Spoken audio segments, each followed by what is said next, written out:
سنو، اگر تمہارے دل میں بھی یہ خیال آ رہا ہے کہ کیا تم بھی وہ خوش نصیب ہو جن کو اللہ ان کی منچاہی چیز عطا کر کے ان پر معجزات کے در کھولنے والا ہے، اور اگر تم کسی معجزے کے انتظار میں ہو تو یاد رکھو، اللہ اپنے بندے کو اس کی پسندیدہ چیز سے نوازنا چاہتا ہے۔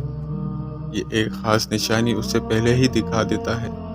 میرے رب کا قرآن اس بات کی وضاحت کر رہا ہے کہ وہ کن کن لوگوں کے لیے معجزات کے در کھولتا ہے، کن لوگوں کو ان کی منچاہی چیز عطا کرتا ہے، اور کن لوگوں سے ناراض ہو کر ان پر اپنی رحمتوں کے دروازے بند کر دیتا ہے۔ تو یاد رکھو کہ اللہ تمہاری منچاہی چیز کو تمہارے نصیب کا حصہ تب بناتا ہے جب تمہارے الفاظ ناکام ہو جاتے ہیں اور الفاظوں کی جگہ آنسو تمہارے حال دل بیان کرتے ہیں، جب تمہارے صبر کی آخری حد ہوتی ہے اور تمام دروازے بند نظر آتے ہیں، مگر دل پھر بھی کہہ رہا ہوتا ہے کہ بس تھوڑا صبر اور۔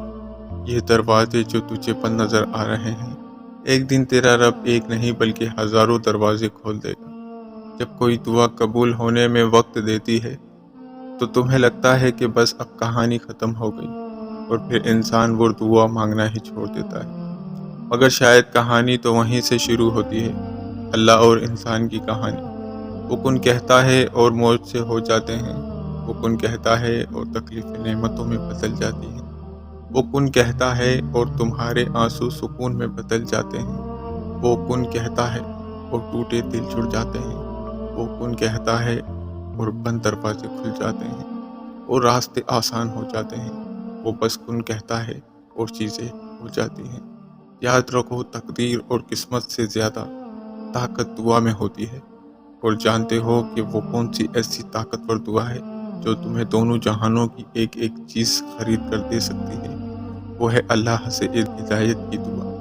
اس دعا میں اتنی طاقت ہے کہ اللہ کہتا ہے کہ جب میرا بندہ میرے پاس ہدایت کی دعا لے کر آتا ہے تو مجھے اس پر اس قدر پیار آتا ہے کہ میں اس کی پسندیدہ دعا پر غم فرما دیتا ہوں اور اس کی دنیا اور آخرت دونوں سنوار کر رکھ دیتا ہوں۔ اگر تم اللہ سے اپنی منچاہی چیز پانا چاہتے ہو تو یاد رکھو کہ جب بندہ مومن اپنے رب کے ساتھ مخلصانہ تعلق رکھتا ہے اور اس میں کوئی منافقت نہیں رکھتا، کوئی فریب نہیں، تو اللہ کا تعلق بھی اس کے ساتھ ویسا ہی ہوتا ہے۔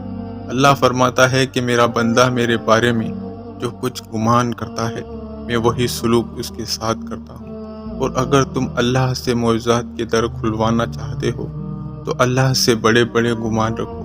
یاد رکھو، وہ نصیب کا ہر لفظ بدل سکتا ہے اور زندگی کا ہر پہلو تمہاری چاہت کے مطابق بنا سکتا ہے۔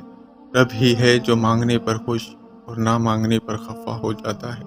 اور اگر تم یہ سوچ رہے ہو کہ اللہ تمہاری پسندیدہ چیز تمہارے نصیب کا حصہ کب بناتا ہے اور اپنا کن کب فرماتا ہے، تو یاد رکھو کہ جب تم اللہ سے مخلص دل سے مانگتے ہو اور اپنی ذات سے کسی کی حق تلفی نہیں کرتے، اللہ تمہارے ساتھ بھلائی کا معاملہ کرتا ہے۔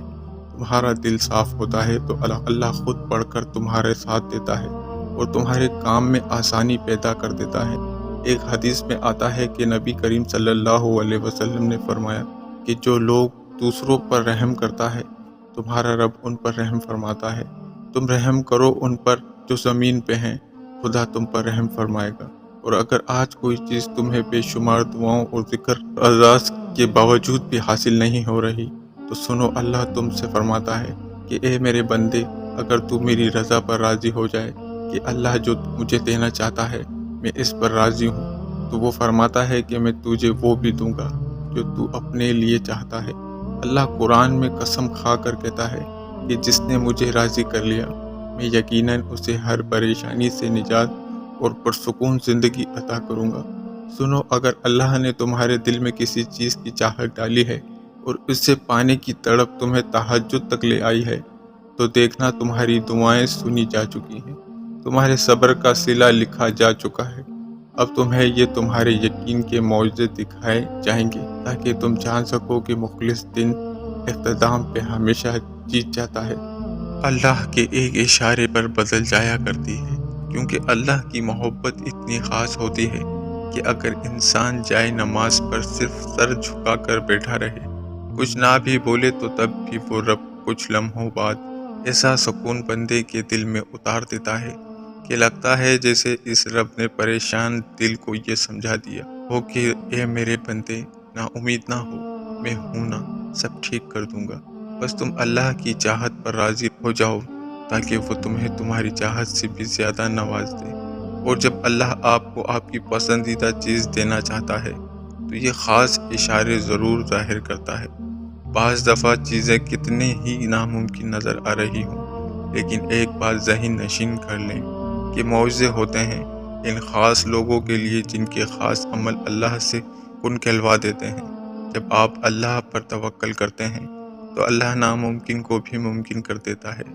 اور جان رکھو کہ جب آپ کچھ کرنے کا ارادہ کر لیں اور ساتھ دعا بھی مانگیں تو وہ ہو کر ہی رہتا ہے۔ آپ کی دعا کی قبولیت کی ایک خاص علامت یہ ہے کہ آپ کی دعا آپ کو بدلنا شروع کر دیتی ہے۔ قبولیت کا اشارہ ہے کہ جب کچھ کرنے کا ارادہ کر لیں اور کسی بھی چیز کا خوف نہ کھائیں سوائے اللہ کے، اور اپنی منزل کو پانے میں کبھی ہمت نہ ہاریں۔ چاہے راستے کتنے ہی مشکل ہوں، آپ اپنا سفر جاری رکھیں اور اللہ کی رسی کو مضبوطی سے تھامے رکھیں تو خوبصورت معجزے بھی آپ کا مقدر بن جاتے ہیں۔ اللہ نے خود قرآن میں آپ کو اس کا اشارہ دیا ہے کہ میں اپنے بندوں کو وہ دوں گا جس کی وہ کوشش کرے گا۔ اللہ پاک سے دعا ہے ہم سب کو ہدایت دے اور ہم سب پر اپنی رحمتوں کے دروازے کھول دے۔ آمین۔